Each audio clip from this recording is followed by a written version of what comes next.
Eh bien, bienvenue dans ce quatrième chapitre sur les composés azotés.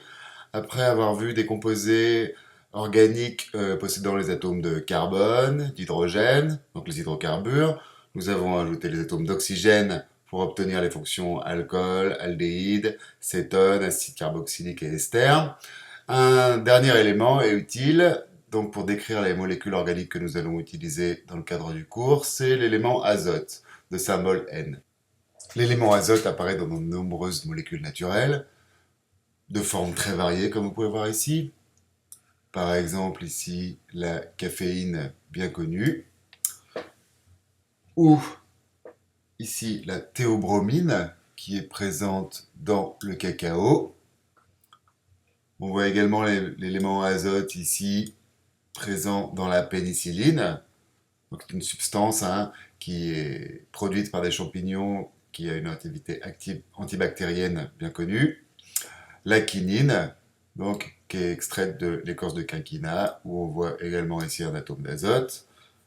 On trouve également dans l'ADN de très nombreux atomes d'azote. L'ADN ici, c'est deux chaînes qui sont reliées par des ponts. Ces ponts sont constitués grâce à 4 bases azotées, adénine, guanine, thymine et cytosine, et ces 4 molécules comportent de nombreux atomes d'azote.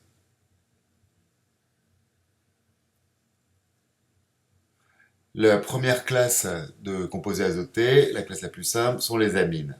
Ce sont des composés qui dérivent de l'ammoniac, de formule NH3. Donc ici, il y a une structure de Lewis de l'ammoniac, une représentation de cette molécule. Toutes les amines vont correspondre à un remplacement d'un atome d'hydrogène de l'ammoniac par un groupe hydrocarboné. Comment nommer les amines? C'est très simple. On va considérer le nom de l'alkane correspondant et finir par le suffixe amine. On a une chaîne à 3 atomes de carbone. Le préfixe correspondant est prop. Donc l'alkane serait le propane. Ici, c'est la propylamine. Il est possible de faire ça avec des chaînes plus complexes. Ici, on a une chaîne à 4 atomes de carbone. C'est donc un but. En troisième position, il y a un groupe méthyle. Donc c'est le 3-méthylbut. Le nom de cette molécule sera le 3-méthylbutylamine. S'il y a plusieurs groupes hydrocarbonés reliés à l'atome d'azote, eh bien on va simplement faire comme dans le cas des alcanes, dire qu'il y a plusieurs groupes. Donc ici on a un groupe éthyle de carbone, un deuxième groupe éthyle, c'est la diéthylamine. La deuxième classe de composés organiques comportant un atome d'azote sont les amides.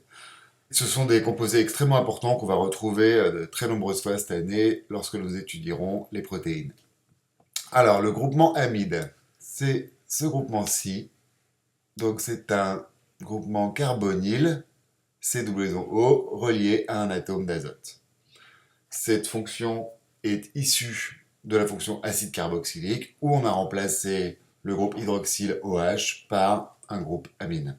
Un exemple ici, nous avons un amide dont la chaîne carbonée fait 2 atomes de carbone. Donc l'éthane amide.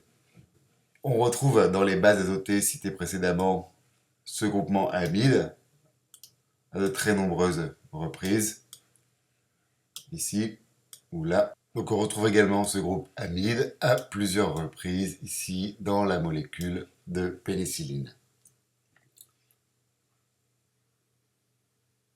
Alors comment les nommer? On va procéder de la même façon que pour les amines. On va donner le nom du radical, donc de la chaîne hydrocarbonée qui va se terminer par le suffixe -il, et on finira par amide. Donc par exemple ici, on a une chaîne carbonée à 4 atomes de carbone, ce qui correspond à butyl, c'est la butylamine. Il existe des fonctions amides cycliques. Alors il y a une nomenclature officielle pour ça, mais on a gardé l'ancienne dénomination, c'est un lactame. Caprolactame correspondant au nombre d'atomes de carbone ici dans le cycle. La troisième catégorie de molécules azotées sont les acides aminés. Ce sont des molécules naturelles extrêmement importantes. Il existe plus de 150 acides aminés dans la nature. Alors, pourquoi acides aminés? C'est très simple. Dans cette molécule, il y a deux groupes fonctionnels. Le groupe acide carboxylique et le groupe amine. D'où le nom acide aminé. Ils ont tous cette structure. La seule différence ici, c'est ce groupe R qui changera en fonction des acides aminés. Donc l'acide aminé le plus simple, ici, c'est bien l'acide aminé. On a un groupe acide carboxylique ici, un groupe amine là. C'est la glycine, où le groupe R est un simple atome d'hydrogène. Ici, nous avons tous les acides aminés qui sont utilisés dans le corps humain et dans tout le vivant pour créer les protéines. Donc il y en a 20, dont 9 sont dits essentiels, c'est-à-dire qu'ils ne peuvent pas être fabriqués par l'organisme, nous sommes obligés de les ingérer par l'alimentation. Alors pourquoi cet intérêt pour les acides aminés?